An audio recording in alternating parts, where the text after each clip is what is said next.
దేవరకొండలో ఉండి దాదాపుగా అన్ని మండలాల్లో గ్రామాల్లో స్వార్థ ప్రకటించిన ఖ్యాతి ఆయన కలిగి ఉన్నారు, భారం ఆయన కలిగి ఉన్నారు. తర్వాత ఇప్పుడు కావలి దగ్గర చర్చి ఒకటి కడుతున్నారు. సో ఆయన గురించి కూడా ప్రార్థన చేయండి. పోవట్టు రత్నం గారు.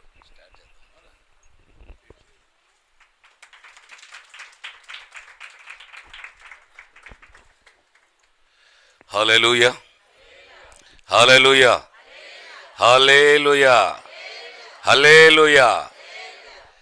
దేవుని స్తోత్రం కలుగునుగాక. నన్ను ఆహ్వానించినటువంటి మా పెద్దయ్య గారు, మమ్మల్ని ఎన్నో సంవత్సరాలుగా ప్రోత్సహిస్తూ ముందుకు నడిపిస్తున్నటువంటి గొప్ప దైవజనులు, నల్లగొండ భారం కలిగి ఆ ప్రాంతమంతా కూడా ఎంతో భారవంతమైనటువంటి పరిచర్య చేస్తున్నటువంటి దైవజనులు, ఎల్ షద్దాయ్ మినిస్ట్రీ అధినేత నన్ను ఆహ్వానించినందుకు, అలాగే అమ్మగారు కూడా మాకు ఎంతగానో ప్రోత్సాహంగా మొదటి నుండి ఉండి మమ్మల్ని బలపరుస్తున్నటువంటి వారు, అమ్మగారికి అలాగే అందరికీ కూడా ఉన్నటువంటి అందరికి కూడా నా హృదయపూర్వకమైన వందనాలు చెల్లిస్తూ ఉన్నాను. సుమారు 35 సంవత్సరాల నుండి నేను దేవుని సేవలో ఉన్నాను. గత సంవత్సరం వరకు నేను రక్షణ సువార్త అనేక మందికి బోధిస్తూ ఉన్నాను. గత సంవత్సరం దేవుడు నాతో మాట్లాడి రాకడ సువార్త ప్రకటించమని చెప్పినప్పుడు దేవుని మాటకు లోబడి దేవుని పిలుపునందుకొని ఈ రాకడ సువార్తను అనేక చోట్ల నేను ప్రకటిస్తూ ఉన్నాను. చిన్న ప్రార్థన చేసుకుందాం. ఒక్క నిమిషం నా కొరకు ప్రార్థన చేయండి. ప్రార్థన చేసుకుందాం. పరిశుద్ధుడవైన మా తండ్రి, ప్రేమ పూర్ణుడవైన మా రక్షక, మీ పాదములకు స్తుతులు స్తోత్రములు వందనాలు చెల్లించుకొనుచున్నాం. మా ప్రభువా, ఈ హైదరాబాద్ పట్టణంలో ఎల్ షద్దాయ్ మినిస్ట్రీ ద్వారా మా ప్రియులు కోనేరు ప్రసాద్ అయ్య గారి ద్వారా ఆహ్వానించబడి, ఇగో నాయన మీ రాకడ సువార్తను అందించబోచు ఉండగా, అయా మీ పరిశుద్ధాత్మతో నన్ను ఆవరించి మీరే మాట్లాడమని అడుగుచున్నాం. ఇగో నాయన మీరు మాట్లాడుచుండగా మీ మెల్లనైన స్వరము మేమందరం తేటగా స్పష్టముగా వినుటకు, గ్రహించుటకు, అనుసరించి నడుచుకొంటకు మీ పరిశుద్ధాత్మ ఆదరణ మాకందరికీ దయచేయమని మా ప్రభువును మీ ప్రియకుమారుడైన యేసుక్రీస్తు నామములో ప్రార్థిస్తున్నాం తండ్రి, ఆమేన్. దేవునికి స్తోత్రం. హల్లెలూయా, హల్లెలూయా. క్రీస్తునందు ప్రియమైన దేవుని బిడ్డలారా, గత సంవత్సరం రోజులుగా రెండో రాకడను గూర్చి, ప్రకటన గ్రంథాన్ని గూర్చి నేను వివరిస్తూ ఉన్నాను. ఈరోజు మనకున్న సమయం తక్కువగా ఉంది కనుక ప్రకటన గ్రంథం గురించి అవుట్లైన్ చెప్దామనుకున్నాను. ఇంకా అవన్నీ చెప్పుకుంటూ వస్తే సమయం సరిపోదు కనుక రెండో రాకడను గూర్చి మనము దేవుని వాక్యంలోకి వెళ్దాం. ఈ రెండో రాకడను గూర్చినటువంటి అవగాహన ఈరోజు అనేక మందికి లేదు. ప్రభు అయిన యేసుక్రీస్తు వస్తాడు అనేటటువంటి ఆలోచనతో ఉన్నారు, కానీ ఎలా వస్తారు అనేటటువంటి అవగాహన చాలామందికి లేదు అని నేను అనేక చోట్ల గ్రహిస్తూ ఉన్నాను. చాలామందికి ఉన్నది కూడా. రెండో రాకడలో 2 దశలు ఉన్నాయి. మొదటిది రహస్య రాకడ, అంటే సంఘము ఎత్తబడడం.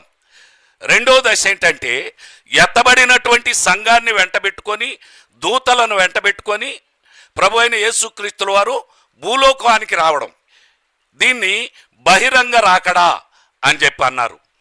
అయితే ఈ రహస్య రాకడకు, బహిరంగ రాకడకు మధ్యలో 7 సంవత్సరాల వ్యవధి ఉంది. ఈ 7 సంవత్సరాల్లో ఎత్తబడినటువంటి వారు ప్రభుతో ఆనందిస్తూ బహుమానాల కూటంలో కూడుకుంటూ ఉంటారు. విడవబడినటువంటి వారు 7 ఏళ్ల శ్రమల కాలంలో ఉంటారు. 7 ఏళ్ల శ్రమల కాలం పూర్తయిన తర్వాత ప్రభు అయిన యేసుక్రీస్తు వారు సంఘాన్ని దూతలను వెంటబెట్టుకొని ఈ లోకానికి వస్తాడు. అప్పుడు ప్రభు అయిన యేసుక్రీస్తు వారు 1000 ఏళ్ల పరిపాలన భూలోకంలో జరుగుతుంది. ఆ తర్వాత గోగు మాగోగు అనే యుద్ధం జరుగుతుంది. యుద్ధం తర్వాత ధవల సింహాసనపు తీర్పు జరుగుతుంది. ధవల సింహాసనం తీర్పు అయిపోయిన తరువాత భూలోకం అంతా కూడా నాశనం అయిపోతుంది. ధవల సింహాసన తీర్పు అయిపోయిన తర్వాత శూన్యములో నుండి దేవుడు నూతన సృష్టిని సృష్టిస్తాడు. అంతకుముందు పాత సృష్టిలో రక్షింపబడినటువంటి వారందరూ ట్రాన్స్ఫర్ అయి ఈ నూతన సృష్టిలోకి మారి ప్రభువుతో కూడా యుగయుగాలు ఉంటారు. ఇది రెండో రాకడలో జరిగేటటువంటి కార్యక్రమం. అయితే ఈరోజు నేను ఒక 5 సూచనలు అవుట్లైన్స్ మాత్రమే మీకు చెప్పి ముందుకు వెళ్తాను. మొదటి విషయం ఏంటంటే, దేవుని రాకడకు ముందు లోకమంతా సువార్త ప్రకటించబడాలి. ఈ విషయాన్ని గుర్తుపెట్టుకోవాలి. ప్రపంచమంతా సువార్త ప్రకటించబడిన తరువాతనే రెండో రాకడ వస్తుంది అనే విషయాన్ని గుర్తుపెట్టుకోవాలి. చూడండి, మత్తయి సువార్త 24వ అధ్యాయం 14వ వచనం. మరియు ఈ రాజ్య సువార్త సకల జనములకు సాక్ష్యార్థమై లోకమందంతటను ప్రకటింపబడును. అటు తరువాత అంతము వచ్చును. ఈ రాజ్య సువార్త లోకమందంతటా ప్రకటింపబడాలి.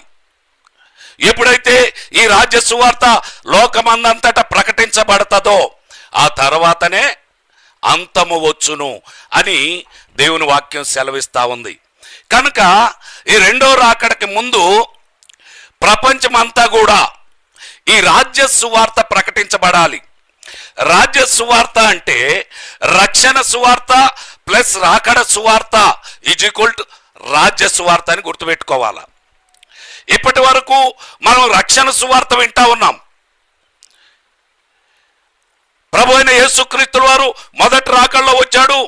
ఆయన మన కొరకు అనేక శ్రమలు అనుభవించాడు, మన కొరకు రక్తాన్ని చిందించాడు, మన కొరకు చనిపోయి తిరిగి లేచాడు అనేటటువంటి రక్షణ సువార్త ద్వారా ఈరోజు అనేక మంది రక్షింపబడతా ఉన్నారు.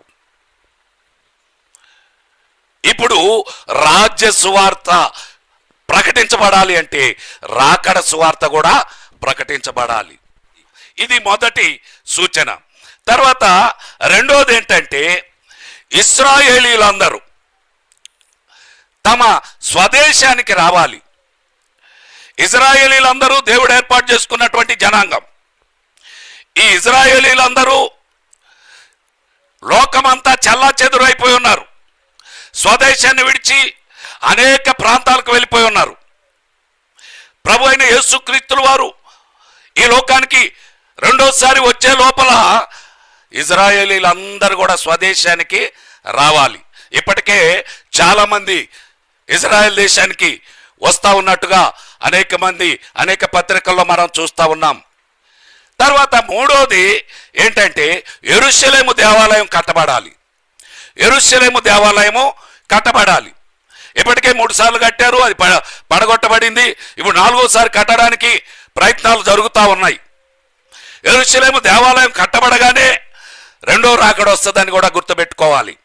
తర్వాత 4వది, అంత్యక్రీస్తు రాజ్య స్థాపన జరగాలి. పరిపాలన కాదు, రాజ్య పరిపాలన కాదు. ఇప్పుడు సీక్రెట్గా అంత్యక్రీస్తు తన రాజ్యాన్ని స్థాపించుకుంటా ఉంటాడు. ఎప్పుడైతే దేవుని బోర ఊదబడుతుందో అప్పుడు వెంటనే సంఘం ఎత్తబడుతుంది.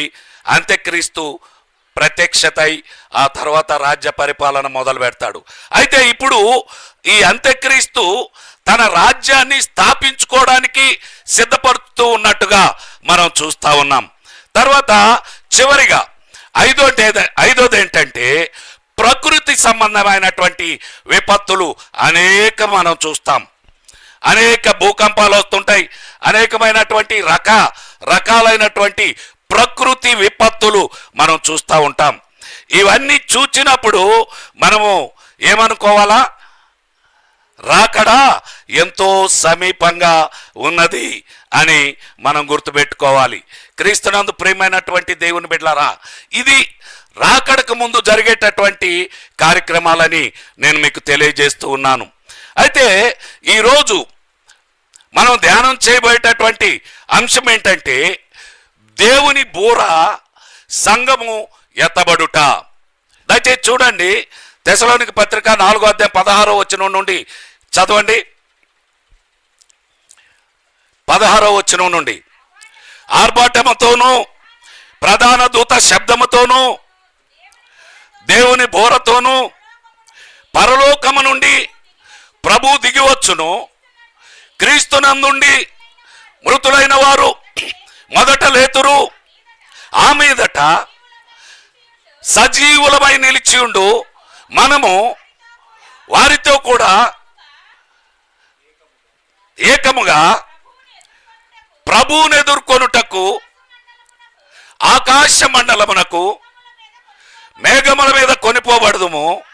కాగా మనము సదాకాలము ప్రభువుతో కూడా ఉందుము. ఆర్భాటముతోనూ ప్రధాన దూత శబ్దముతోనూ దేవుని బోరతోనూ ప్రభు అయిన యేసుక్రీస్తుల వారు పరలోకము నుండి మధ్యాకాశంలోకి దిగివచ్చును. దిగివచ్చి దేవుని బూర బూ అని ఊదినప్పుడు అప్పుడు మొట్టమొదట జరిగే కార్యం ఏంటంటే పరిశుద్ధాత్మ దేవుడు ఈ భూలోకాన్ని విడిచి పరలోకానికి వెళ్ళిపోతాడు. దేవునికి స్తోత్రం చెప్పండి. హల్లెలూయా, హల్లెలూయా. ఎప్పుడైతే దేవుని బోర వినబడుతుందో అప్పుడు పరిశుద్ధాత్మ దేవుడు ఈ భూలోకంలో ఉన్నటువంటి కార్యక్రమాలన్నీ ముగించుకొని ఆయన వెళ్ళిపోతాడు. ఇప్పుడు పరిశుద్ధాత్మ దేవుడు ఎక్కడున్నాడు చెప్పండి? మనతో ఉన్నాడు. దేవునికి స్తోత్రం. హల్లెలూయా, హల్లెలూయా. పరిశుద్ధాత్మ దేవుడు ఈరోజు భూలోకంలో ఉన్నాడు, మనతో ఉన్నాడు. ఆయన చేసే పని ఏంటంటే అనేక సంఘాలను కడతా ఉన్నాడు, అనేక సంఘాలను అభివృద్ధి చేస్తా ఉన్నాడు, సువార్త ప్రకటించేటట్టు చేస్తున్నాడు, అనేక అద్భుత కార్యాలు చేస్తా ఉన్నాడు. ఈరోజు నేను ఉన్నానంటే కారణం ఎవరు? పరిశుద్ధాత్మ దేవుడే. ఈరోజు అయ్యగారు నన్ను ఈరోజుకు ఆహ్వానించారంటే దానికి కారణం ఎవరు? పరిశుద్ధాత్మ దేవుడే. పాత నిబంధన కాలంలో పరిశుద్ధాత్మ దేవుడు భూలోకంలో లేడు. పాత నిబంధన కాలంలో పరిశుద్ధాత్మ దేవుడు భూలోకంలో లేడు. పరలోకంలో ఉండి అప్పుడప్పుడు వచ్చి తన కార్యాలు చేసుకొని వెళ్తూ ఉండేవాడు. కానీ ఇప్పుడు పరిశుద్ధాత్మ దేవుడు భూలోకంలో ఉన్నాడు. ఎప్పుడు? ప్రభు అయిన యేసుక్రీస్తుల వారు ఆరోహణం అయిపోయిన తర్వాత 120 మంది పెద్దలు యెరూషలేము మేడగదిలో ఉండి ప్రార్థనలు చేస్తూ ఉన్నప్పుడు పెంతెకోస్తు దినాన పరిశుద్ధాత్మ దేవుడు భూలోకానికి వచ్చాడు. అంతకుముందే ప్రభులు వారు చెప్పాడు, మీతో ఎల్లప్పుడూ ఉండుటకు ఒక ఆదరణకర్తను. అది ఎప్పుడు వస్తుంది అన్నాడు? నేను వెళితే గాని ఆదరణకర్త ఈ లోకానికి రాడు. అంటే అప్పుడు దాకా పరిశుద్ధాత్మ దేవుడు ఏడున్నాడు? పరలోకంలో ఉన్నాడు. ఎప్పుడైతే ప్రభు అయిన యేసుక్రీస్తుల వారు ఆరోహణమై వెళ్ళిపోయాడో ఆ తర్వాత పరిశుద్ధాత్మ దేవుడు పెంతెకోస్తు దినాన యెరూషలేం పట్టణంలో మేడగదిలో 120 మంది పెద్దలు ప్రార్థనలు చేస్తున్నప్పుడు ఆయన దిగి వచ్చాడు. దేవుని వాక్యంలో ఒక మాటను జ్ఞాపకం చేసుకుందాం. దయచేసి చూడండి, అపోస్తుల కార్యం 2వ అధ్యాయం 1 నుండి 4వ వచనం వరకు. పెంతెకోస్తు పండుగ దినము వచ్చిన వరకు అందరూ ఒక చోట కూడి ఉండిరి. అప్పుడు వేగముగా వీచు బలమైన గాలి వంటి ఒక ధ్వని ఆకాశము నుండి అకస్మాత్తుగా వారు కూర్చుండి ఉన్న ఇల్లంతయు నిండెను. మరియు అగ్ని జ్వాలల వంటి నాలుకలు విభాగింపబడినట్టుగా వారికి కనబడి వారిలో ఒక్కొక్కని మీద రాలగా అందరూ పరిశుద్ధాత్మతో నిండిన వారై ఆ ఆత్మ వాక్శక్తి అనుగ్రహించిన కొలది అన్య భాషలతో మాట్లాడసాగిరి. ఆమేన్. చాలు. దేవుని స్తోత్రం చెప్పండి. హల్లెలూయా, హల్లెలూయా. పెంతెకోస్తు పండుగ రోజు పరలోకం నుండి దిగి వచ్చినటువంటి పరిశుద్ధాత్మ దేవుడు అప్పటి నుంచి భూలోకంలోనే ఉన్నాడు, మన మధ్యలోనే ఉన్నాడు. పరిశుద్ధాత్మ దేవుడే ఈరోజు అనేక చోట్ల సంఘాలను కడుతూ ఉన్నాడు. అనేక చోట్ల సువార్త ప్రకటించడానికి పరిశుద్ధాత్మ దేవుడే కారణం. బోధించేవాళ్ళు బోధించడానికి పరిశుద్ధాత్ముడే కారణం. వినేవాళ్ళు వినడానికి కూడా పరిశుద్ధాత్మ దేవుడే కారణం. ఆ రీతిగా అనేక సంఘాలు కడుతూ, అనేక సంఘాలను అభివృద్ధి చేస్తూ, అనేక మంది సేవకులను బలపరుస్తూ, అనేక మందిని రక్షణలోకి నడిపిస్తూ పరిశుద్ధాత్మ దేవుడు ఈ కార్యక్రమం అంతా కూడా చేస్తా ఉన్నాడు.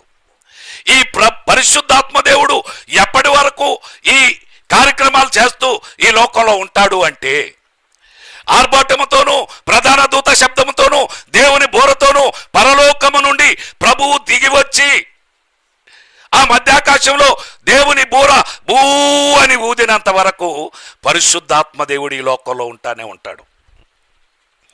పరిశుద్ధాత్మ దేవుడు తన బిడ్డలకు తోడుగా ఉంటాడు. ఆయన చేయాల్సినటువంటి కార్యక్రమాలన్నీ కూడా చేస్తూ ఉంటాడు. ఎప్పుడైతే బూ అని బోర ఊదబడుతుందో అప్పుడు పరిశుద్ధాత్మ దేవుడు ఈ భూలోకాన్ని ఖాళీ చేసి వెడలిపోతాడు. దేవుని స్తోత్రం చెప్పండి. హల్లెలూయా, హల్లెలూయా, హల్లెలూయా. సంఘాన్ని వెంట పెట్టుకొని పోతాడు. సంఘం అంటే ఏంటి? ఈరోజు సంఘాన్ని గురించి మనం కొన్ని నిమిషాలు జ్ఞాపకం చేసుకోవాలి. సంఘం అంటే ఏంటి? గ్రీకులో సంఘాన్ని ఒక మాటగా పిలిచారు. అదేంటంటే ఎక్లేషియా. గ్రీకులో సంఘాన్ని ఏమన్నారంటే ఎక్లేషియా. ఎక్లేషియా అంటే పిలువబడినటువంటి వారు, బయటకు పిలువబడినటువంటి వారు, వేరుపరచబడినటువంటి వారు, ప్రత్యేకించబడినటువంటి వారు. ప్రపంచంలో ఎన్నో సంఘాలు ఉన్నాయి, ఎన్నో డినామినేషన్లు ఉన్నాయి. కానీ పరిశుద్ధ గ్రంథంలో ఉన్న సంఘం ఒక్కటే ఒక్క సంఘం, అదే సార్వత్రిక సంఘం. హల్లెలూయా, హల్లెలూయా. దాన్ని ఇంగ్లీష్లో హోలీ కాంగ్రిగేషన్ అంటా ఉన్నారు. పరిశుద్ధుల సమాజం. ఈరోజు అనేక మంది అనేక ప్రాంతాల్లో రకరకాలుగా మాట్లాడుతూ ఉన్నారు. మా సంఘమే ఎత్తబడుతుంది, మా సంఘం అంతా పరిశుద్ధులం, మేమే ఎత్తబడతాం, ఆ సంఘం విడబడుతుంది అని చెప్పేటటువంటి వాళ్ళు ఈరోజు చాలా మంది బోధకులు ఉన్నారు. క్రీస్తునందు ప్రియమైన దేవుని బిడ్డలారా, అంటే ఒక సంఘం ఎత్తబడితే ఇంకొక సంఘం విడబడితే ఎత్తబడినటువంటి ఒక సంఘానికి సంతోషమా? సంతోషమా?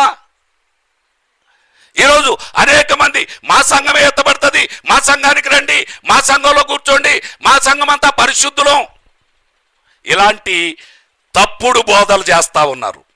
ఇవన్నీ కూడా అలాంటి బోధలు బోధించే వాళ్ళంతా కూడా తప్పుడు బోధలను గుర్తుపెట్టుకోవాలి. క్రీస్తునందు ప్రియమైన దేవుని బిడ్డలారా, కొన్ని సంఘాలు పరలోకానికి వెళ్తే కొన్ని సంఘాలు నరకానికి పోతాయా? పోతాయండి. మనల్ని మనం పరీక్షించుకుందాం.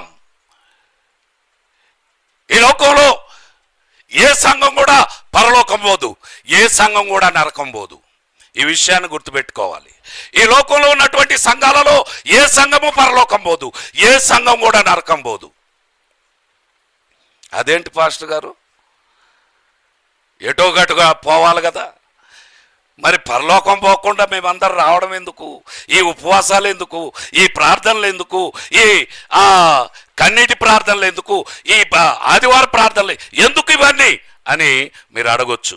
క్రీస్తునందు ప్రియమైన దేవుని బిడ్డలారా, ఈ రాత్రి పరిశుద్ధాత్మ దేవుడు మనతో మాట్లాడుతూ ఉన్నాడు. ఎప్పుడైతే ఆర్భాటముతోనూ ప్రధాన దూత శబ్దముతోనూ దేవుని బోరతోనూ ప్రభు అయిన యేసుక్రీస్తుల వారు పరలోకం నుండి మధ్యాకాశంలోనికి వచ్చి భూ అని ఊదుతాడో అప్పుడు ప్రపంచంలో ఉన్న సంఘాలన్నీ కూడా ఫిల్టర్ చేయబడతాయి. పరిశుద్ధాత్మ దేవుడు ఏం చేస్తాడంటే ఒక్క క్షణంలో ఈ ప్రపంచంలో ఉన్న సంఘాలన్నిటి కూడా ఈ సంఘంలో ఒక 50 మంది ఉన్నారనుకోండి, ఒక 20 మందో 30 మందో ఎత్తబడవచ్చు, ఒక 20 మంది విడవబడవచ్చు. ఇంకో సంఘంలో 1,00,000 మంది ఉన్నారనుకోండి, ఇంకో 50,000 మంది ఎత్తబడవచ్చు, 50,000 మంది ఎడవబడవచ్చు. ప్రతి సంఘంలో కూడా మంచి వాళ్ళు ఉంటారు, చెడ్డవాళ్ళు కూడా ఉంటారు. రేపు విడవబడేటటువంటి అంశం చెప్పేటప్పుడు ఎవరు విడవబడతారో అనేటటువంటి అంశం చెప్పేటప్పుడు సంఘంలో ఉన్న వాళ్ళు కూడా విడవబడతారా అనేటటువంటి విషయాలు మనకు తెలుస్తాయి. కనుక ప్రపంచంలో ఉన్న సంఘాలన్నీ కూడా ఒక క్షణంలో ఫిల్టర్ చేయబడతాయి. పరిశుద్ధాత్మ దేవుడు సంఘాలన్నిటినీ ఫిల్టర్ చేస్తాడు. ఇంకొక కార్యక్రమం జరుగుతుంది, అదేంటంటే దేహ విమోచన జరుగుతుంది. చూడండి, రోమాపత్రిక 8వ అధ్యాయం 23వ వచనం. రోమాపత్రిక 8వ అధ్యాయం 23వ వచనం. రోమాపత్రిక 8వ అధ్యాయం 23వ వచనం. అంతేకాదు ఆత్మ యొక్క ప్రథమ ఫలముల నొందిన మనము కూడా దత్తపుత్రత్వము కొరకు అనగా మన దేహము యొక్క విమోచనము కొరకు కనిపెట్టుచు మనలో మనము మూలుగుచున్నాము. మన దేహము యొక్క విమోచన కొరకు కనిపెట్టుచు. ఈ విమోచన, దేహ విమోచన ఎప్పుడు జరుగుతుంది అంటే ప్రభు అయిన యేసుక్రీస్తుల వారు మధ్యాకాశంలోనికి వచ్చి దేవుని బూర బూ అని ఊదినప్పుడు ఈ యొక్క సంఘం ఎత్తబడేటప్పుడు ఆ సంఘంలో ఉన్నటువంటి ఎవరైతే ఎత్తబడే సంఘంలో ఉన్నారో వాళ్ళ దేహ విమోచన జరుగుతుంది. దేహ విమోచన జరగాలి. ఇలాగే ఈ పాప స్వభావంతోనే పరలోకానికి పోతే పరలోకంలో కూడా పాపం చేసే అవకాశాలు ఇళ్లలో ఉంటాయి. కనుక ఇక్కడనే ఈ పాప స్వభావాన్ని మొత్తాన్ని కూడా తీసివేయాలి. ఈరోజు మనమంతా పరిశుద్ధులం, దేవుని బిడ్డలం. నువ్వు తప్పు ఏదైనా చేసావంటే నువ్వు తప్పు చేసినందుకు పాపివి కాదు. నువ్వు పొరపాటు చేసావంటే, తప్పు చేసావంటే నువ్వు తప్పు చేసావు గనక పాపివి కాదు. నువ్వు పాపివి గనక తప్పు చేస్తున్నావు. ఆ పాప స్వభావం నీలో ఉన్నది గనక ఆ పాప స్వభావం నిన్ను అప్పుడప్పుడు ప్రేరేపిస్తూ అప్పుడప్పుడు రకరకాలుగా చేస్తూ నేను తప్పు చేయడానికో పాపం చేయడానికో ప్రేరేపిస్తా ఉంది. నువ్వు దేవుని నమ్ముకున్నావు, దేవుని కొరకు సమర్పించుకున్నావు, దేవుని మందిరానికి వస్తున్నావు, ప్రార్థన చేస్తున్నావు, పాటలు పాడుతున్నావు. ఇంటికి పోయిన తర్వాత అక్కడుండే వైలెంట్ వేరే ఉంటుంది. దేవునికి స్తోత్రం చెప్పండి. హల్లెలూయా, హల్లెలూయా. మందిరంలో ఏమో చాలా సైలెంట్గా ఉంటారు. అసలు మనల్ని చూస్తే వీళ్ళ నోట్లో నాలుక ఉందో లేదో అన్నట్టు ఉంటాం. ఇంటికి పోయిన తర్వాత చూస్తే ఇంకొక రకంగా కనిపిస్తున్నాం. దానికి కారణం ఏంటంటే పొరపాటు మీది కాదు, మీలో ఉన్నటువంటి పాప స్వభావం. ఆ స్వభావం ఏం చేస్తుందంటే మిమ్మల్ని తిట్టేటట్టు చేస్తుంది, మిమ్మల్ని బూతులు తిట్టేటట్టు చేస్తుంది, మిమ్మల్ని మోసం చేసేటట్టు చేస్తుంది, మిమ్మల్ని తప్పులు చేసేటట్టు చేస్తుంది. ఈ పాప స్వభావం దేవుని నమ్మిన బిడ్డల్లో కూడా ఉంటుంది. ఎప్పుడైతే ఆర్భాటముతోనూ ప్రధాన దూత శబ్దంతోనూ దేవుని బోరతోనూ ప్రభు అయిన యేసుక్రీస్తుల వారు పరలోకము నుండి మధ్యాకాశంలోనికి వచ్చి దేవుని బోరను బూ అని ఊదుతాడో అప్పుడు పరిశుద్ధాత్మ దేవుడు ఈ పాప విమోచన లేకపోతే దేహ విమోచన ఆయన జరిగిస్తాడు అని గుర్తుపెట్టుకోవాలి. దేవునికి స్తోత్రం చెప్పండి. హల్లెలూయా, హల్లెలూయా. ఆ తరువాత ఇది జరిగిన తరువాత కనురెప్పపాటులో ఈ మట్టి శరీరము మహిమ శరీరంగా మారిపోతుంది. ఈ మట్టి శరీరం ఏమైపోతుంది? మహిమ శరీరంగా మారిపోతుంది. ఇది ఒకేసారి ప్రపంచమంతా జరుగుతూ ఉంటుంది. కాకపోతే కొన్ని దగ్గరలేమో రాత్రిపూట ఉండొచ్చు, కొన్ని దగ్గరలేమో పగలు ఉండొచ్చు, కొన్ని దగ్గరలేమో మధ్యాహ్నం ఉండొచ్చు. అందుకే ప్రభు అన్నాడు, మీరు తిరగలు విసురుతూ ఉండగా ఒకరు ఎత్తబడుదురు, మీరు ఇద్దరు పడుకొని ఉంటే ఒకరు ఎత్తబడుదురు, ఇద్దరు పొలంలో ఉంటే ఒకరు ఎత్తబడుదురు. అంటే కొంతమందికి ఏమో ఉదయం పూట, అంటే ఇక్కడ మనకు ఉదయం అయితే అమెరికాలో ఏమవుతుంది, రాత్రి అవుతుంది. అక్కడ పడుకొని ఉంటారు, ఇక్కడ తిరగలు విసురుతూ ఉంటారు. ఇక కొన్ని దేశాల్లో ఇక్కడ ఉదయం అయితే అక్కడ మధ్యాహ్నం. వాళ్ళు ఏం చేస్తుంటారు, పొలంలో పనులు చేసుకుంటూ ఉంటారు.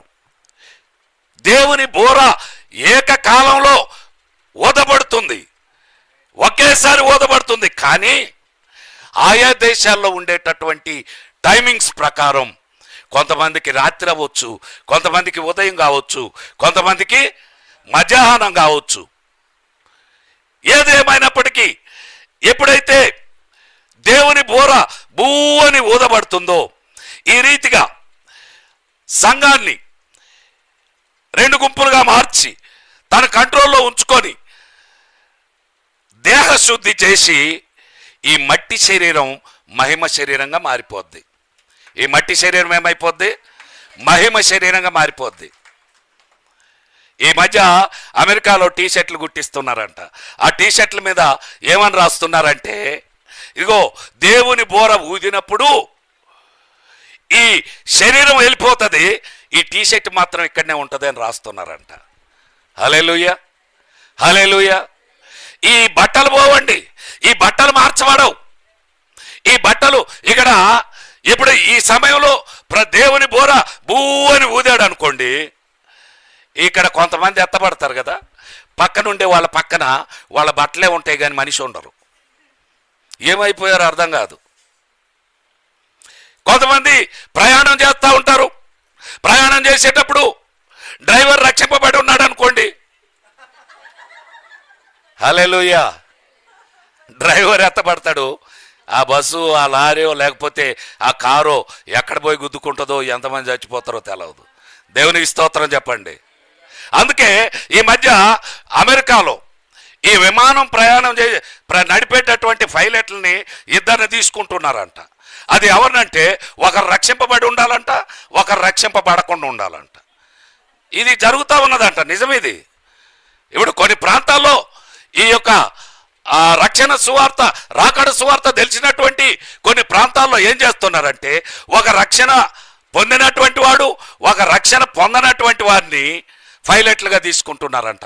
ఎందుకంటే నడిపేవాడు రక్షింపబడి ఉంటే, ఒకవేళ దేవుని బోర ఊదినప్పుడు వాడు వెళ్ళిపోతే విమానం ఎక్కడికో పోయి యాక్సిడెంట్ అవ్వకుండా ఈ పక్కనున్నోడు ఆ స్టీరింగ్ చేతులు దగ్గర కూర్చోడానికి ఏర్పాటు చేస్తున్నారంట.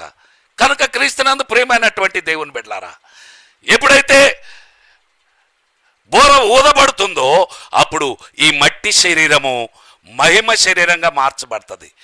ఈ మట్టి శరీరం ఎత్తబడదు, ఎందుకంటే మట్టి శరీరము పరలోక రాజ్యాన్ని స్వతంత్రించుకోదు, రక్తమాంసాలు పరలోక రాజ్యాన్ని స్వతంత్రించుకోవు. కనుక ఈ మట్టి శరీరం విడవబడుతుంది, ఈ మట్టి శరీరము మహిమ శరీరంగా మార్చబడుతుంది.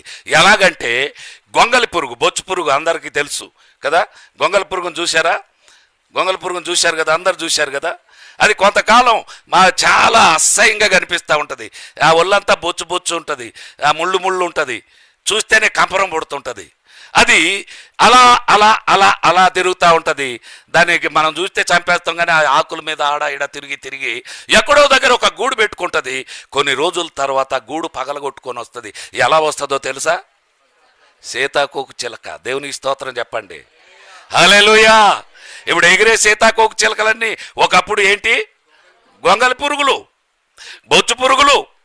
కొన్ని దగ్గర బొచ్చు పురుగులు అంటారు, కొంతమంది కొన్ని దగ్గర గొంగల పురుగులు అంటూ ఉంటారు. అది ఎలా మార్పు చెందిందో ఎవరికి తెలియదు. అంతకుముందు అది పురుగు, అది కీటకం, ఇప్పుడేమో అది పక్షిగా మారిపోయింది. దేవుని స్తోత్రం చెప్పండి. క్రీస్తునందు ప్రియమైనటువంటి దేవుని బిడ్డలారా, అలా మన ఈ మట్టి శరీరం మహిమ శరీరంగా మార్చేబడి రెక్కలు వచ్చి ఆ పరలోకానికి ఎగిరిపోతాం. దేవునికి స్తోత్రం చెప్పండి. ఇంకొక ఉదాహరణ ఏంటంటే ప్రభు అయిన యేసుక్రీస్తుల వారు, ప్రభు అయిన యేసుక్రీస్తుల వారిని చనిపోయిన తర్వాత ఆయనను సమాధి చేశారు కదా. సమాధి చేసి దానికి ముద్రలు వేశారు, అన్నీ వేశారు. ఆ తర్వాత మూడో దినాన ప్రభు అయిన యేసుక్రీస్తుని వారు పునరుద్ధానుడై లేచాడు కదా. లేచిన తరువాత ఆ సమాధిలో చూచినప్పుడు ఏమున్నాయంటే వస్త్రాలు మాత్రమే ఉన్నాయి. దేవుని స్తోత్రం చెప్పండి. హల్లెలూయా, హల్లెలూయా. ప్రభు అయిన యేసుక్రీస్తుల వారు మట్టి శరీరాన్ని విడిచి మహిమ శరీరంగా మార్చబడ్డాడు. స్వరూప్యం అదే ఉండొచ్చు, స్వరూప్యం ఇదే ఉండొచ్చు, కానీ మహిమ శరీరం ఎక్కడికైనా వెళ్ళగలిగినటువంటిది, ఎగిరిపోగలిగినటువంటి శక్తి కలిగినటువంటిది. తలుపులు వేసినట్టు ఉండగానే ప్రభు అయిన యేసుక్రీస్తుల వారు శిష్యులకు దర్శనమిచ్చినట్టుగా మనం చూస్తున్నాం. తర్వాత ఎమ్మాయి మార్గంలో ఇద్దరితో కలిసి ప్రభు అయిన యేసుక్రీస్తుల వారు మాట్లాడుకుంటూ నడుచుకుంటూ వెళ్ళాడు. రొట్టె విరిచినంత వరకు కూడా ప్రభు అయిన యేసుక్రీస్తుల వారు వారితో కూడా ఉన్నాడు. ఆ తర్వాత వాళ్ళు ఎక్కడ చూసినా కనపడకుండా మాయమైపోయినట్టుగా మనం చూస్తూ ఉన్నాం. కనుక క్రీస్తునందు ప్రియమైనటువంటి దేవుని బిడ్డలారా, ఎప్పుడైతే ఆర్భాటముతోనూ ప్రధాన దూత శబ్దంతోనూ దేవుని బోరతోనూ పరలోకము నుండి ప్రభు అయిన యేసుక్రీస్తుల వారు దిగి వచ్చి ఆ మధ్యాకాశంలో నుండి దేవుని బోర బూ అని ఊదుతాడో, కనురెప్ప పాటులో ఈ మట్టి శరీరము మహిమ శరీరంగా మారిపోతుందని గుర్తుంచుకోవాలి. హల్లెలూయా, హల్లెలూయా, హల్లెలూయా. ఆ తరువాత ఇది మూడో విషయం. ఎప్పుడైతే దేవుని బోర ఓదబడుతుందో కృపాకాలం ముగిసిపోతుంది. దేవుని స్తోత్రం చెప్పండి. హల్లెలూయా, హల్లెలూయా. కృపాకాలం ముగిసిపోతుంది, దేవుని ఉగ్రతా కాలం మొదలవుతుంది. ఈరోజు మనం ఈ స్థితిలో ఉన్నామంటే దేవుని కృప ద్వారానే. అవునా కదా? ఇదే కాలం, కృపాకాలంలో ఉన్నాం కనుకనే మన ఇష్టానుసారంగా జీవిస్తున్నాం. కృపాకాలంలో ఉన్నారు కనుకనే మన ఆటలు సాగుతూ ఉన్నాయి. మనం తప్పు చేసినా, పొరపాటు చేసినా, ఏది చేసినా ఆయన కృప కలిగినటువంటి వాడు గనక ఆయన క్షమిస్తా ఉన్నాడు. ఇది కృపాకాలం గనక మనం ఇలా జీవిస్తా ఉన్నాం. ఎప్పుడైతే దేవుని బోర మధ్యాకాశంలో బూ అని ఓదబడుతుందో అప్పుడు కృపాకాలం ముగిసిపోయి దేవుని ఉగ్రతా కాలం మొదలవుతుంది. దేవుని స్తోత్రం చెప్పండి. హల్లెలూయా, హల్లెలూయా, హల్లెలూయా. దైవ సేవకులను పంపించి ఎన్నెన్నో చెప్పినా కానీ వినలేదని ఆయన ఎంతో కోపంతో ఉంటాడు. ఎప్పుడైతే సంఘం ఎత్తబడుతుందో దేవుని ఉగ్రత ఈ లోకం మీదకి వస్తుంది. కనుక ఎప్పుడైతే దేవుని బోర ఓదబడుతుందో కృపాకాలం ముగిసిపోయి ఏమొస్తుంది? దేవుని ఉగ్రతా కాలం మొదలవుతుంది. ఇది నాలుగో విషయం. తర్వాత ఐదో విషయం ఏంటంటే, ఎప్పుడైతే ఆర్భాటముతోనూ ప్రధాన దూత శబ్దంతోనూ దేవుని బోరతోనూ ప్రభు అయిన యేసుక్రీస్తుల వారు మధ్యాకాశంలోనికి వచ్చి బూ అని ఊదుతాడో అప్పుడు అప్పటి నుండి సువార్త తలుపులు మోయబడతాయి. అప్పటిదాకా సువార్తను ఆపగలిగే వాళ్ళు ఎవరు లేరు. అప్పటిదాకా సువార్తను ఆపగలిగే వాళ్ళు ఎవరు లేరు. సువార్తకు అంత శక్తి ఉంది. అప్పటి వరకు సువార్త ప్రకటించబడుతూనే ఉంటుంది. ఎంతమంది ఎన్ని పన్నాగాలు పడినా, ఎంతమంది ఎన్ని హింసలు చేసినా, ఎంతమందిని చంపినా, ఎన్ని మందిరాలు తగలబెట్టినా సువార్త మాత్రం ఆగదు. సువార్త మాత్రం ఆగనే ఆగదు. మీరు చూడండి, మీరు గమనించండి, క్రీస్తునందు ప్రియమైనటువంటి దేవుని బిడ్డలారా, ఎప్పుడైతే దేవుని బోర ఓదబడుతుందో అప్పుడు ఈ సువార్త తలుపులు మోయబడతాయి. ఎందుకంటే ఈ సువార్తను ప్రారంభించింది ఎవరు? మార్కు సువార్త 1వ అధ్యాయం 1వ వచనం. దేవుని కుమారుడైన యేసుక్రీస్తు సువార్త ప్రారంభం. చాలు. ఈ సువార్తను ప్రారంభించింది ఎవరంటే ప్రభు అయిన యేసుక్రీస్తుల వారే. సువార్త తలుపులు మూసివేసేది కూడా యేసుక్రీస్తుల వారే. ఈ సువార్త ఎప్పటి వరకు ప్రకటించబడుతుంది? దేవుని బోర ఊదినంత వరకు కూడా ఈ సువార్త ప్రకటించబడుతుంది. ఆ తర్వాత అంతం వస్తుంది. ఎప్పుడైతే దేవుని బోర బూని ఊదబడుతుందో అప్పుడు సువార్త తలుపులు మోయబడతాయి. అప్పటిదాకా సువార్తను ఆపగలిగినటువంటి శక్తి కలిగినటువంటి వారు ఎవరు లేరు. ఈ మ్యాజిక్ క్యాండిల్ లైట్స్ అనే కొన్ని వచ్చినాయి. బర్త్డే అప్పుడు అవి చుట్టూరు పెట్టి పిల్లలతోటి ఊదిపిస్తారు. ఊది పెడితే ఇటుపక్క ఊదితే ఇటుపక్కకి వెలుగుతూ ఉంటాయి, ఇటుపక్క ఊదితే ఇటుపక్క వెలుగుతూ ఉంటాయి, ఇటుపక్క ఊదితే అటుపక్క ఆరిపోయినట్టే ఉంటాయి, మళ్ళా వెలుగుతూ ఉంటాయి. సువార్త కూడా అంతే. ఈరోజు మనం చూస్తే అనేక చోట్ల అనేక రకాలుగా హింసిస్తూ ఉన్నారు, అనేక మందిని చంపారు, అనేక మందిని వస్త్రాలు లేకుండా రోడ్ల మీద నడిపించారు. సువార్త ఆగిపోయిందా? ఆగిపోదండి. ఈ సువార్త ఆగిపోదు. సువార్తకు ఆ శక్తి ఉంది. ఈ సువార్త ఎప్పటి వరకు ప్రకటించబడుతుందంటే మధ్యాకాశంలోనికి ప్రభు అయిన యేసుక్రీస్తు వారు వచ్చి దేవుని బోర బూ అని ఊదినంత వరకు కూడా ఈ సువార్త ప్రకటించబడుతూనే ఉంటుంది. అప్పటిదాకా ఈ సువార్తను ఆపగలిగినటువంటి వారు ఎవరు లేరండి. ఎంతమందిని కొట్టినా, ఎన్ని రకాలుగా అడ్డుపడినా సువార్తను ఆపగలిగే వాళ్ళు ఎవరు లేరు. దేవుని స్తోత్రం చెప్పండి. హల్లెలూయా, హల్లెలూయా. కనుక ప్రభు అయిన యేసుక్రీస్తుల వారు మధ్యాకాశంలోనికి వచ్చి దేవుని బోరను ఊదినప్పుడు ఈ సువార్త తలుపులు మోయబడతాయని గుర్తుపెట్టుకోవాలి. తర్వాత ఆరో విషయం ఏంటంటే, చెదరగొట్టబడినటువంటి ఇశ్రాయేలీలందరూ కూడా తమ స్వదేశానికి వస్తారు. ఇజ్రాయెల్ దేశానికి వెళ్తే అక్కడ యేసు ప్రభు నమ్మినటువంటి వారు 10% కూడా ఉండరు. ఇశ్రాయేలీలు దేవుని నమ్మలేదు, చాలా వరకు దేవుని నమ్మలేదు. వాళ్ళంతా కూడా ఆయా ప్రాంతాలకు చెదరగొట్టబడి ఉన్నారు, ఆయా దేశాల్లో ఉన్నారు. వాళ్ళందరూ కూడా స్వదేశానికి వస్తారు. వాళ్ళు ఇప్పటికి కూడా యేసు ప్రభు నమ్మలే. రేపు విడవబడే గుంపులో వాళ్ళు కూడా ఒకరు. దేవుని స్తోత్రం చెప్పండి. ఎవరు విడవబడతారు? విడవబడే వాళ్ళకి ఎలాంటి శ్రమలు, ఎత్తబడినటువంటి వారికి ఎలాంటి ఆశీర్వాదాలు అనే విషయాలు దేవుని చిత్తమైతే రాబోయే రోజుల్లో ఇవన్నీ కూడా మనం తెలుసుకుందాం. ఈ ఇశ్రాయేలీలందరూ ఇప్పటికి కూడా యేసు ప్రభు నమ్మరు, యెహోవా దేవుణ్ణి నమ్ముతారు. ప్రభు అయిన యేసుక్రీస్తు వారు ఇంకా రాలేదు, ఎప్పుడు వచ్చాడు ఇంకా అని చెప్పి అనేటటువంటి వాళ్ళు. అలా ఇశ్రాయేలీలందరూ కూడా యేసు ప్రభు నమ్మలేదు. వాళ్ళందరూ కూడా చెదరగొట్టబడి ఉన్నారు. వాళ్ళందరూ కూడా స్వదేశానికి వస్తారు. తర్వాత ఇంకొకటి 7వ విషయం ఏంటంటే, అంత్యక్రీస్తు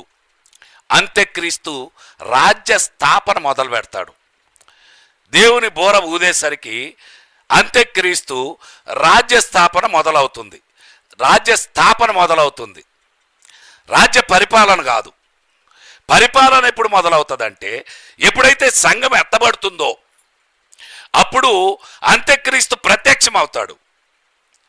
అప్పుడు విడవబడినటువంటి లోకాన్నంతటిని పరిపాలించడానికి అంత్యక్రీస్తు మొదలు పెడతాడు. అది వేరే అంశం. అంత్యక్రీస్తుని గురించి ధ్యానం చేసేటప్పుడు అతని గురించి మనం తెలుసుకోవచ్చు.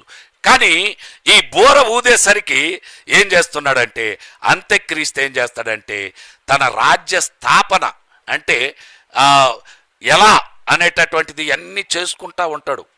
రేపు రాజ్యాన్ని ఎలా పరిపాలించాలని సీక్రెట్గా అది ఇప్పటికే జరుగుతూ ఉంది. యూరోపియన్ దేశాల్లో ఈ విషయాన్ని జరుగుతున్నట్టుగా అనేక మంది తెలియజేస్తూ ఉన్నారు. కనుక అంత్యక్రీస్తు రాజ్య స్థాపన జరుగుతుంది. తర్వాత 8వ విషయం ఏంటంటే, 7 ఏళ్ల శ్రమల కాలం మొదలవుతుంది. ఎప్పుడైతే దేవుని బోర ఊదబడుతుందో అప్పుడు 7 ఏళ్ల శ్రమల కాలం మొదలవుతుంది. విడవబడితే ఎంతో భయంకరం అండి. విడవబడితే ఆ శ్రమలు తట్టుకోలేం. 3.5 సంవత్సరాలు మామూలు శ్రమలు ఉంటాయి, 3.5 సంవత్సరాలు మహాశ్రమలు ఉంటాయి, తట్టుకోలేనటువంటి శ్రమలు ఉంటాయి, భయంకరమైనటువంటి శ్రమలు ఉంటాయి. విడవబడిన తరువాత 7 ఏండ్లు ఈ శ్రమల కాలంలో ఉండాలి. విడవబడినటువంటి వారు 7 ఏండ్లు శ్రమల కాలంలో ఉంటారు అని గుర్తుపెట్టుకోవాలి. క్రీస్తునందు ప్రియమైన దేవుని బిడ్డలారా, ఆ శ్రమల కాలంలోనే 7 ముద్రలు విప్పబడతాయి, 7 బోరలు ఊదబడతాయి, 7 పాత్రలు కుమ్మరించబడతాయి. ఇవన్నీ కూడా చాలా సుదీర్ఘమైనటువంటి సబ్జెక్టు. అది తర్వాత రాబోయే రోజుల్లో మనం ధ్యానం చేద్దాం. కనుక విడవబడినటువంటి వారు, సంఘం ఎత్తబడగానే విడవబడినటువంటి వారు 7 ఏళ్ల శ్రమల కాలంలో ఉంటారని మనము గుర్తుపెట్టుకోవాలి. తర్వాత 9వ విషయాన్ని మనం కానీ గమనిస్తే, 2 సాక్షులు. ఎప్పుడైతే సంఘం ఎత్తబడుతుందో సంఘానికి ఎదురు పరలోకము నుండి 2 సాక్షులు భూలోకానికి వస్తారు. పరలోకము నుండి 2 సాక్షులు భూలోకానికి వస్తారు. వీళ్ళు ఎందుకు వస్తారంటే, వాళ్ళు మళ్ళా ఈ విడవబడినటువంటి వారికి సువార్తను ప్రకటించడానికి, వాళ్ళు కళ్ళు తెరిపించడానికి. ప్రభు అయిన యేసుక్రీస్తుల వారు వచ్చారు, సంఘాన్ని తీసుకెళ్ళిపోయారు, మీరు ఇలాగే ఉన్నారు, ఇలా శ్రమలు పడుతున్నారు అని చెప్పడానికి 2 సాక్షులు వస్తారు అని చెప్పి మనం చూస్తూ ఉన్నాం. క్రీస్తునందు ప్రేమైనటువంటి దేవుని బిడ్డలారా, ఈ 2 సాక్షులను గురించి చాలామంది చాలా రకాలుగా అంటూ ఉంటారు. 2 సాక్షులు ఎవరంటే ఏలియా, మోషేలు అని చెప్పి కొంతమంది అంటున్నారు. ఏలియా, హానోకు అని కూడా కొంతమంది అంటున్నారు. ఎందుకంటే మరణం చూడకుండా ఎత్తబడినటువంటి వారు ఎవరు? హానోకు, ఏలియా.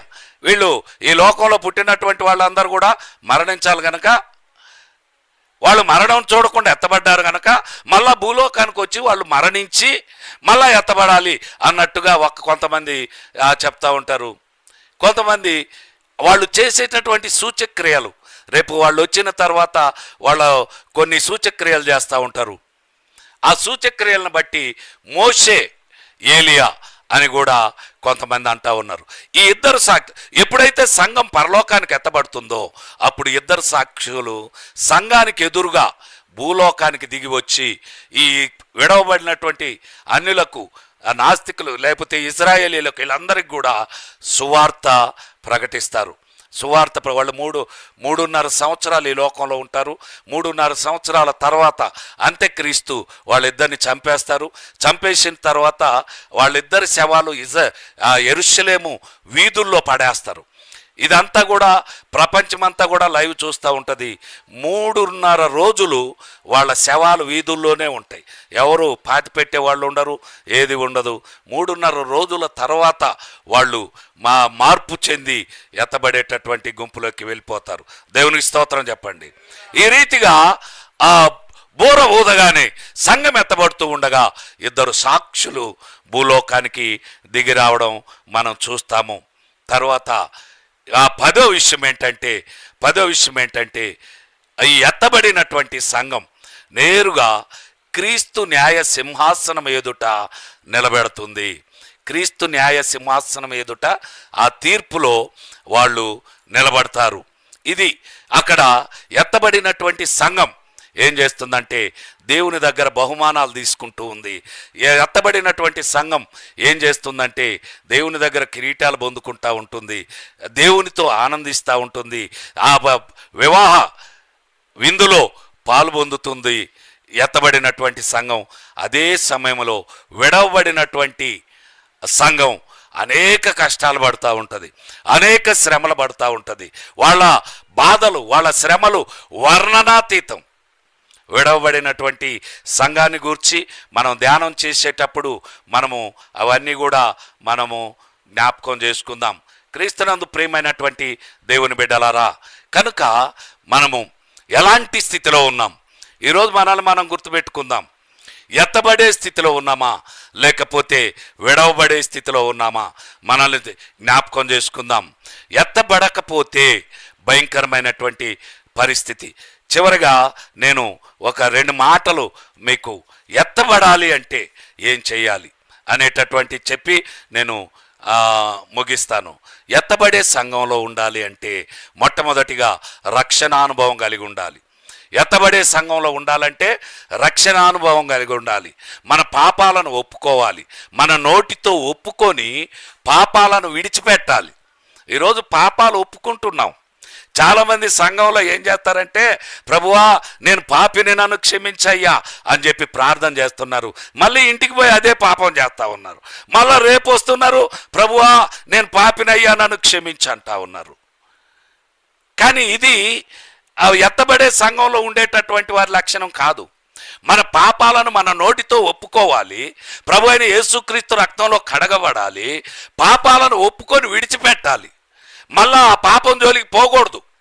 ఒకసారి నువ్వు పాపాన్ని ఒప్పుకొని విడిచిపెట్టావంటే మళ్ళీ ఆ పాపం జోలికి నువ్వు పోకూడదు. అలా రక్షణానుభవం కలిగి ఉండాలి. తర్వాత చివరి వరకు పరిశుద్ధులుగా జీవించాలి.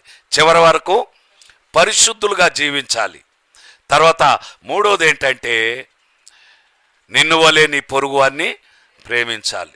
10 ఆజ్ఞల యొక్క సారాంశము ఈ 3 ఆజ్ఞల్లోనే ఉన్నట్టుగా మనం చూస్తున్నాం కనుక, ఈ 10 ఆజ్ఞల యొక్క సారాంశం నిన్ను వలె నీ పొరుగువాన్ని ప్రేమించు అనే దానిలో ఉంది కనుక మనము ఈ 3 పనులు చేయాలి. ఒకటేంటి? రక్షణానుభవం కలిగి ఉండాలి. మన పాపాలను ప్రభు అయిన యేసుక్రీస్తు రక్తంలో కడుక్కొని మన నోటితో ఒప్పుకొని పాపాలను విడిచిపెట్టాలి.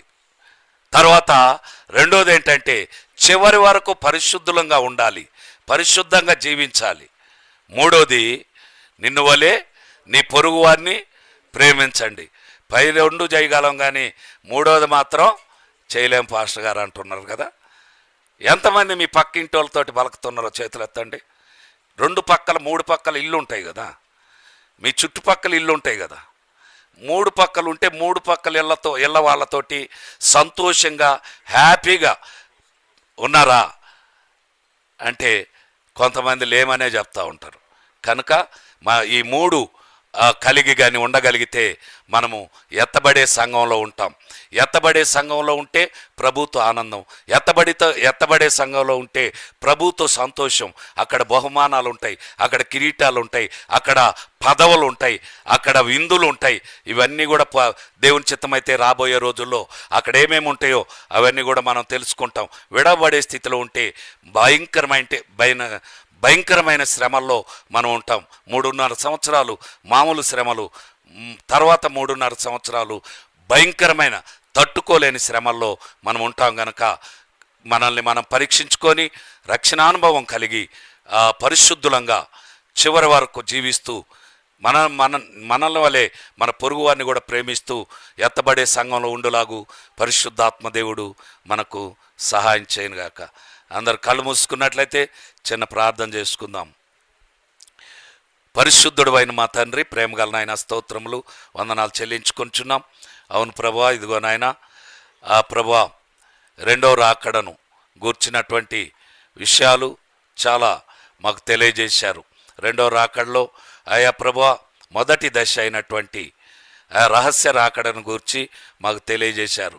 ఇదిగో నాయన, మీ బోర ఊదినప్పుడు ఏం జరుగుతుందో మాకు తెలియజేశారు. ఇదిగో నాయన, ఎత్తబడే సంఘంలో మేమందరం కూడా ఉండి మీతో సంతోషించే కృపను మాకందరికీ దయచేయమని, ఆ రీతిగా ముందుకు సాగుటకు మీ కృపను దయచేయమని మా ప్రభువును మీ ప్రియకుమారుడైన యేసుక్రీస్తు నామంలో ప్రార్థించి బ్రతిమలాడి అడిగి వేడుకొంచున్నాం తండ్రి. అందరు కళ్ళు మూసుకున్నట్లయితే ఆశీర్వాదం. ఇప్పుడు మన పరమ తండ్రి అయిన దేవుని ప్రేమయు, కుమారుడైన యేసుక్రీస్తు యొక్క కృపయు, పరిశుద్ధాత్మ యొక్క అన్యోన్య సహవాసం, శాంతి, సంతోషం, సమాధానం, ఆరోగ్యం, ఆశీర్వాదం ఇక్కడ చేరిన ప్రతి ఒక్కరితోనూ, వారి కుటుంబాలతోనూ, రక్త సంబంధాల బంధువులందరితోనూ, ప్రత్యేకంగా ప్రపంచంలో ఉన్న పరిశుద్ధులందరితోనూ ఇప్పుడు ఎల్లప్పుడు సదాకాలం తోడయుండి కాపాడి రక్షించి ఆరోగ్యం ఇచ్చి ఆశీర్వదించునుగాక. Amen, amen, amen. Praise the Lord. అందరికీ వందనాలు. God bless you. దేవుడు మిమ్మల్ని దీవించునుగాక.